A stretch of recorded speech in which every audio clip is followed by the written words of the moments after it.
Good morning, students.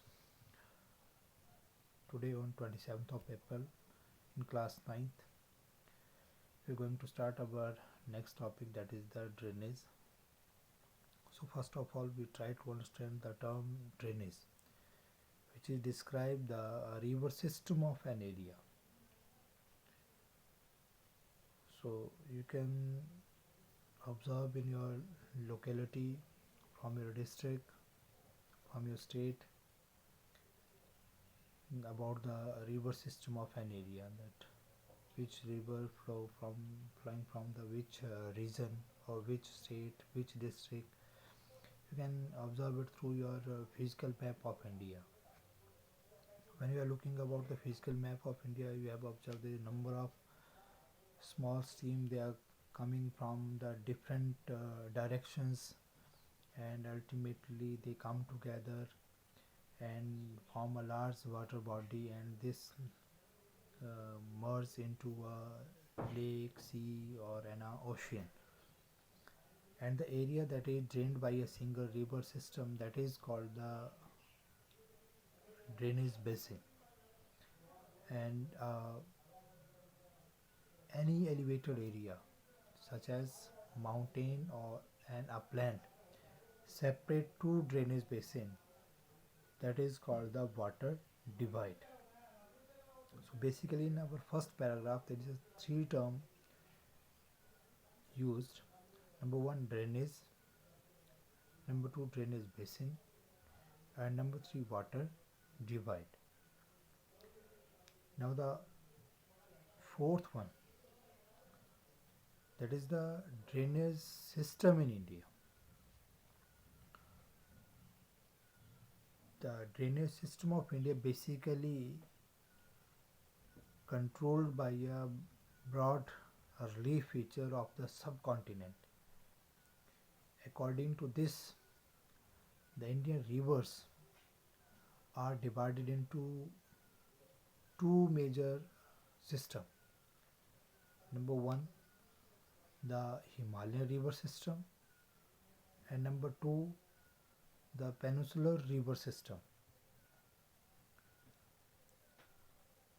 The major part of this river system, that is the difference between the Himalayan river system and the peninsular river system. Number of time examiner asked this question, discuss the significant differences between the Himalayan and the peninsular river system. When we start this differences, one more term that is used in your book, that is the perennial rivers, the rivers which flow throughout the year. Mean the river have a water all over to whole year. That is called the perennial river, or flow throughout the year. That is called the perennial river. Now we come to the differences. The Himalayan rivers are the perennial rivers, they flow throughout the year. Number two, they receive their water from the glaciers, melting of glaciers, as well as from the rain. Number three, they have a long and deep courses.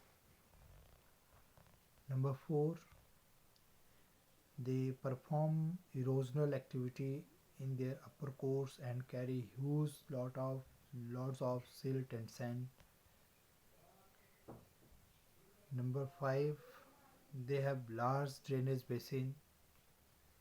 And number six, they make huge deltas at their mouths which were well developed. For example, Ganga and Brahmaputra. In the peninsular rivers, these rivers are the seasonal. They flow for a certain period in a year. Second, they depends mainly on the rains and dry up during the dry season. Number three, they have short and shallow courses. Number four, they carry less or no silt and sand during their course. Number 5, they have comparatively small in size or a drainage basin. Number 6, they make smaller deltas, and two of the rivers also make estuaries, for example the Godavari and the Narmadas. So that is the basic difference between these peninsular rivers and the Himalayan river system.